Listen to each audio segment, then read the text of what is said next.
नमस्कार दोस्तों, मैं आचार्य रविंद्र अध्यात्म अवेयरनेस पर आपका स्वागत करता हूं। दोस्तों, आज मैं दक्षिण दिशा के इस सीरीज में एक बहुत ही महत्वपूर्ण विशेष वीडियो बनाने जा रहा हूं। दक्षिण दिशा में वास्तु दोष अगर है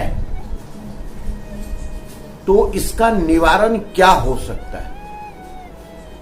आज हम ऐसे जो वास्तु उपचार के बारे में बताने जा रहे हैं जिससे अगर दक्षिण दिशा आपका मकान है और दक्षिण दिशा मकान में वास्तु दोष हैं तो यह वास्तु दोष आपके जीवन में काफी समस्या पैदा कर सकता है, जीवन को संकट में डाल सकता है। जीवन में आपको कई प्रकार की छोटी बड़ी समस्याओं का सामना करना पड़ सकता है। तो हम आज इस वीडियो में 9 ऐसे टेक्निक या उपचार बताने जा रहे हैं जिससे कि आप अगर वास्तु दोष है तो उससे आप छुटकारा पा सकते हैं। बहुत हद तक उसका पॉजिटिव रिजल्ट आप ले सकते हैं, सकारात्मक परिणाम ले सकते हैं।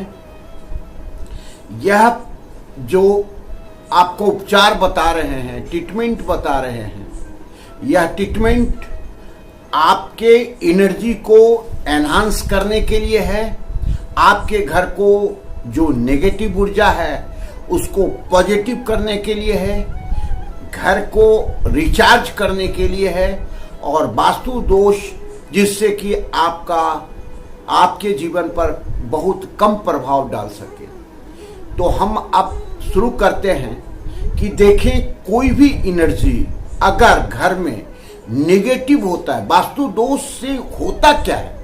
वास्तु दोष अगर किसी मकान में है तो इसका मतलब है कि धीरे धीरे वहां का जो ऊर्जा है वह नेगेटिव होने लगता है।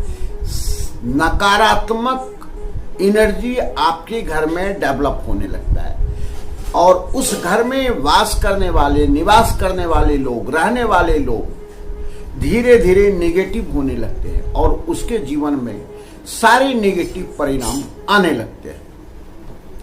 तो ये नेगेटिव परिणाम ना आए, घर का वातावरण पॉजिटिव हो जाए, सकारात्मक हो जाए और व्यक्ति जीवन में उस वास्तु प्रभाव के दुष्परिणाम को जीवन में झेलने से बच सके, इसके लिए ही ये चीज बता रहे हैं। दोस्तों, कई ऐसे तत्व हैं, समस्या है या वास्तु दोष है जो जीवन में जिस घर में आप रह रहे हैं नेगेटिव ऊर्जा डेवलप करने लगता है। तो हम इस नेगेटिव ऊर्जा को हम कैसे पॉजिटिव में करें, अर्थात जो वास्तु दोष है घर को अगर हम रिचार्ज करते हैं और रिचार्ज करने के लिए यह 9 पद्धति 9 टेक्निक हम आपको बताने जा रहे हैं जो बहुत ही कम वीडियो में आपको मिलेगा और इससे आप अपने घर के वास्तु दोष के दुष्परिणाम से बच सकते हैं। सबसे पहली बात है कि घर में आप पूरी सफाई, अर्थात कहें कि धूल का एक कण भी कहीं नहीं रहे, वह सबसे पहला काम करें। घर को धोना पड़े, घर को झाड़ना पड़े, डस्टिंग करना पड़े, जो भी है आप इसको अवश्य करें। आप महसूस करते होंगे कि जब दीपावली के दिन में आप पूरे घर की सफाई करते हैं तो आपका मन हल्का लगता है, घर में लगता है कि पॉजिटिव सकारात्मक ऊर्जा डेवलप हो गया है, लोगों को सुकून मिलने लगता है, लोग उस घर में अच्छा महसूस करने लगते हैं। इसी को देखते हुए कि घर में सप्ताह में एक बार आपको पूर्ण रूपेण सफाई करना चाहिए। इसके कई टेक्निक हैं। पहला टेक्निक है कि पूरी डस्टिंग करना आवश्यक है, फिर पानी से इसको धोना आवश्यक है और जब आप पानी से धो लें उसके बाद पूरे घर में नमक के पोछा से आप पोछा लगवाएं। जब नमक के बारे में हम पीछे वीडियो में बता चुके हैं कि जब नमक का पोछा करते हैं तो वो घर के नेगेटिव एनर्जी को सोख लेता है और उसमें पॉजिटिव ऊर्जा का वास होने लगता है, अर्थात पूरा घर रिचार्ज हो जाता है। तो ये एक पद्धति है, लगातार इसे आप 41 दिन तक करें और जीवन भर कर सकते हैं। केवल गुरुवार के दिन नमक का पोछा नहीं लगाना है और रविवार के दिन। आप दूसरी बात पर आए कि घर को रिचार्ज करना आवश्यक है, अर्थात गंगा जल से अभिमंत्रित करके, गंगा जल को रिचार्ज करके पूरे घर में इसका छिड़काव करना आवश्यक है। अब गंगा जल को हम रिचार्ज कैसे करेंगे, इस चीज को समझना है। आप देखें दोस्तों, साइंस ये इस पर रिसर्च कर चुका है कि गंगा जल के पानी को, अर्थात गंगोत्री से कोई पानी अगर लाता है तो अगर सैकड़ों साल उसमें रखते हैं तो कोई भी कीड़ा उसमें नहीं पड़ता है, कोई भी वायरस उसमें नहीं आता है, किसी प्रकार का कोई भी है जीवाणु उत्पन्न नहीं होता। अर्थात गंगा जल में इतनी एनर्जी है, चूंकि यह पवित्र नदी के रूप में माना जाता है और साइंस इस पर रिसर्च करके बताया कि गंगा जल में ऐसे जल के जो हैं सो ऐसे कण हैं जो किसी प्रकार का उसमें जीवाणु उत्पन्न नहीं होने देता है। अर्थात हम पूजन में भी गंगा जल का उपयोग करते हैं। अब हम इसको वीडियो को पीछे नहीं ले जाना चाहते हैं, बहुत लंबा नहीं करना चाहते हैं। जब भी गंगा जल को ले लें एक किसी भी कांच के बर्तन में और उसमें गंगा जल लेकर के 11 बार गायत्री मंत्र का जाप करके और उस गंगा जल को अभिमंत्रित करें। जब गंगा जल अभिमंत्रित हो जाए, अर्थात उसमें ऊर्जा का वास होने जाए, पॉजिटिव ऊर्जा आ जाए, तो पूरे घर में इसका छिड़काव करें। यह आप सुबह शाम कर सकते हैं, अर्थात जब भी आप पूजन करते हैं तो आप ऐसा कार्य करें तो घर आपका रिचार्ज हो जाएगा, अभिमंत्रित हो जाएगा और जितने भी नकारात्मक ऊर्जा है, वास्तु दोष है, यह दूर हो जाएगा। अब हम तीसरी बात पर आते हैं। ध्यान से समझे, प्रैक्टिकल किया हुआ है, इस पर काफी रिसर्च के बाद ये चीज जो भी हम बताते हैं यह आप इसका समझें कि पूर्ण प्रमाणित है और जब भी करेंगे तो आप अपनी भावना, विश्वास और अपनी इच्छा शक्ति से करेंगे, निश्चित आपको फल मिलेगा। अब जो तीसरी बात है, इस चीज को देखें। घर के प्रत्येक 4 कोण हैं, 8 दिशा है, तो हम कहते हैं कि 8 दिशा में या 4 दिशा में आप स्वास्तिक का निर्माण करें। यह पूर्णिमा के दिन कर सकते हैं, नवरात्रि के दिन कर सकते हैं और अक्षय तृतीया के दिन कर सकते हैं। ऐसे तो महीना में प्रत्येक पूर्णिमा के दिन आता है, यह कार्य आप कर सकते हैं। गाय जो आप स्वास्तिक बनाएंगे 9 अंगुल का बनाएंगे, ना इससे कम रहेगा ना इससे ज्यादा रहेगा।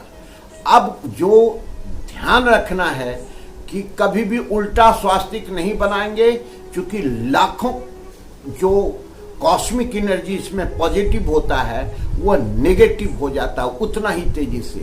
तो सही स्वास्तिक बनाएं और ध्यान रखने की जो बात है कि चारों दिशा में 4 कलर का स्वास्तिक आप बनाएं, अर्थात दक्षिण दिशा में रेड कलर से करें और उत्तर दिशा में जो आप है ग्रीन कलर से कर सकते हैं और स्काई कलर के कर सकते हैं, बैगनी कलर का कर सकते हैं, ब्लू कलर का कर सकते हैं। इससे क्या है, या आप समझें कि काफी अच्छा आपको लाभ मिलेगा।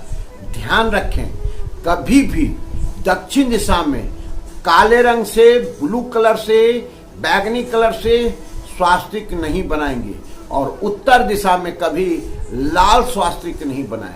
ऐसे लाल स्वास्तिक या स्वास्तिक जो है कॉस्मिक एनर्जी से भरपूर होता है, किसी दिशा में किसी कलर से बना सकते हैं, लेकिन 100% परिणाम लेने के लिए जिस दिशा में जो कलर है, उस जो तत्व का कलर है वही दिशा में करें।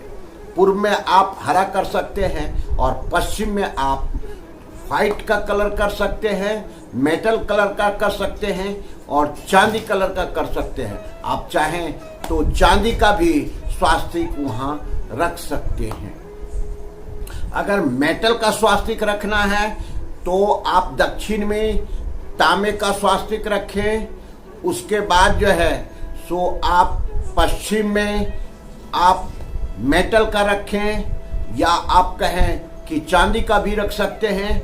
उत्तर में भी चांदी का रख सकते हैं और पूर्व में जो है सो आप तांबे का रख सकते हैं। तो इस तरह से आपका जो है स्वास्तिक मेटल का भी आप रख सकते हैं। अब देखना है कि ब्रह्म स्थान में भी आप ठीक ब्रह्म स्थान के सेंटर पॉइंट छत में एक स्वास्तिक का निर्माण कर सकते हैं या मेटल का लगा सकते हैं, जो पूरे घर में आपको सकारात्मक ऊर्जा डेवलप करेगा। चौथी बात है, आप इस चीज को समझें कि पिरामिड का निर्माण, पिरामिड रखना आपको 8 दिशा में और एक ब्रह्म स्थान में यह रखना आवश्यक है। अगर आप इसको करते हैं, आप अपने फ्लोरिंग में एडजस्ट कर सकते हैं, तो आपकी लाखों लाख कॉस्मिक एनर्जी डेवलप हो जाएगी और घर में किसी प्रकार का कोई वास्तु दोष उतना प्रभाव नहीं दे पाएगा जो आपके जीवन को छिन्न भिन्न कर सके। अब इसमें ध्यान रखना है कि दिशा के जो तत्व हैं, उनके जो कलर हैं, वैसा ही पिरामिड आपको डालना है।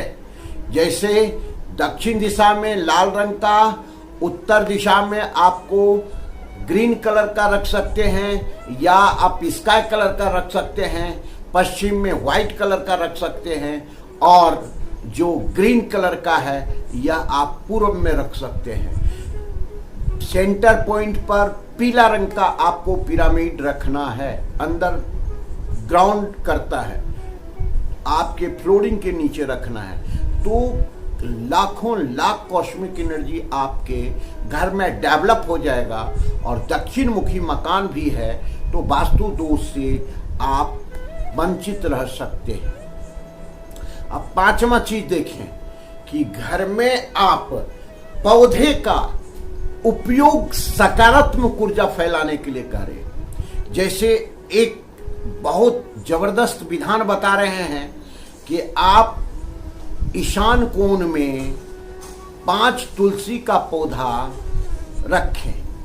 अगर वह तुलसी का पौधा, लेकिन आप ध्यान रखें कि वह तुलसी का पौधा हर हमेशा चेंज करते रहें और ब्रह्म स्थान में, घर के ब्रह्म स्थान में दिन में एक बार एक गमला रखें ताकि वह पौधा खराब नहीं हो। तुलसी का पौधा, यह दोनों प्रकार का तुलसी का उपयोग कर सकते हैं, श्याम तुलसी और राम तुलसी। यह औषधि गुणों से भरा पूरा होता है और काफी पवित्र होता है, कॉस्मिक एनर्जी डेवलप करने वाला होता है, नेगेटिव ऊर्जा को सोख करके पॉजिटिव ऊर्जा में डेवलप करने वाला होता है। ईशान कोण में भी तुलसी का पौधा रख सकते हैं, अग्नि कोण में आप मनी प्लांट रख सकते हैं और नैऋत्य कोण में किसी प्रकार का पौधा नहीं रखें। आप सावधानी रखें क्योंकि नैऋत्य में ये पृथ्वी तत्व है और यहाँ अगर हम ग्रीन कलर देते हैं तो यह एंटी तत्व हो जाता है, अच्छा प्रभाव नहीं दे सकता है। तो इस प्रकार हम पौधे का उपयोग कर सकते हैं। ऐसे घर में 5 पौधे को आप रखेंगे, इस पर वीडियो हम दे चुके हैं, आप जा करके देख सकते हैं। काफी आपको पॉजिटिव इसका रिजल्ट मिलेगा। अभी केवल इतना ही, चूंकि वीडियो लंबा ना हो जाए। अब छठी बात है कि आप घर में पेंटिंग का उपयोग करके सकारात्मक ऊर्जा घर में ला सकते हैं और नेगेटिव ऊर्जा को, वास्तु दोष को खत्म कर सकते हैं और उसका परिणाम जीवन में बुरा नहीं पड़े, इससे आप बच सकते हैं। अब पेंटिंग कौन सा कहाँ लगाना है, इस पर वीडियो भी हम बना चुके हैं, लेकिन फिर भी बता रहे हैं। उत्तर दिशा में लंबा चौड़ा ग्रीन मैदान का अगर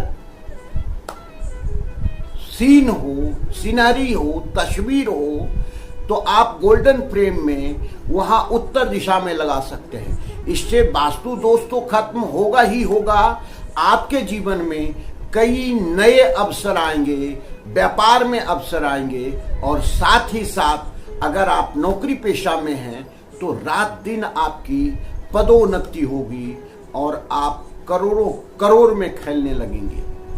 अब ये देखें कि आप जो है सो तस्वीर आपको उत्तर में हम बताए मैदान का लगाएं, पूर्व में आप सूर्य भगवान का फोटो लगा सकते हैं जो उस 7 रश्मि घोरों पर, सफेद घोरों पर वो है, उन पर उनका तस्वीर लगा सकते हैं।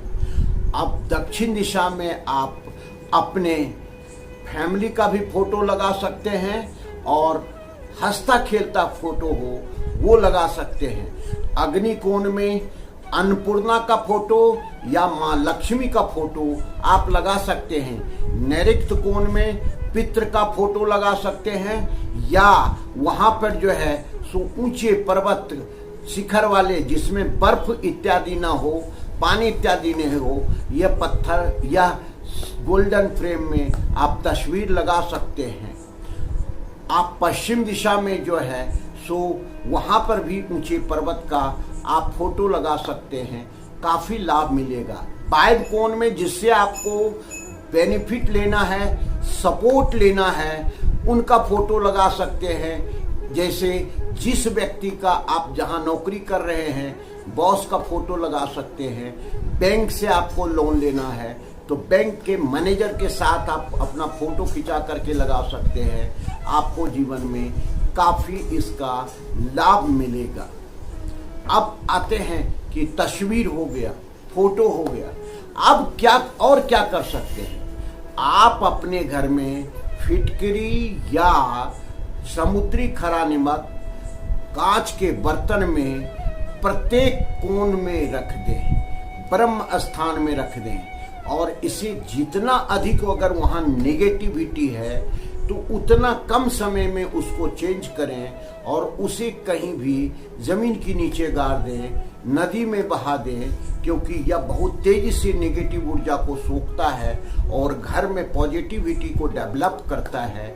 और वहाँ पर जब पॉजिटिविटी डेवलप होता जाता है तो वास्तु दोष खत्म हो जाते हैं और आप जीवन में इसका कई सकारात्मक उपयोग ले सकते हैं, लाभ ले सकते हैं और आपको काफी इसका लाभ मिल सकता है। अब जो सबसे महत्वपूर्ण है, इस चीज को समझे, घर में जो मास्टर बेडरूम है उस पे आपको जो मास्टर बेडरूम बेडशीट बिछाते हैं कभी भी नीला कलर, काला कलर का नहीं रखना है, क्योंकि मास्टर बेडरूम नैऋत्य दिशा में है, दूसरा दक्षिण दिशा में हो सकता है, तीसरा पश्चिम दिशा में हो सकता है।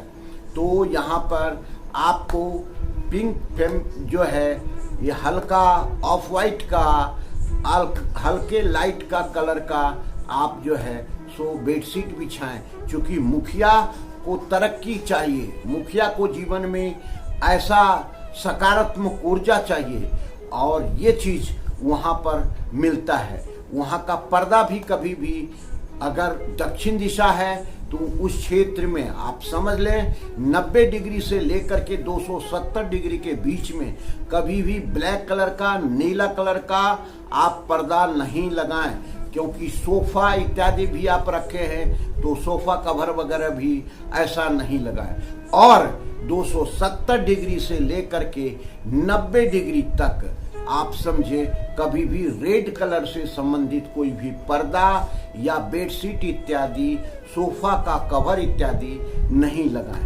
तो ये सारे वास्तु दोष को समाप्त करने वाले, घर को रिचार्ज करने वाले और जीवन में आपको इसका भरपूर आनंद मिल सके, लाभ मिल सके, इस पर वीडियो बनाए हैं। यह वीडियो बहुत ही महत्वपूर्ण है।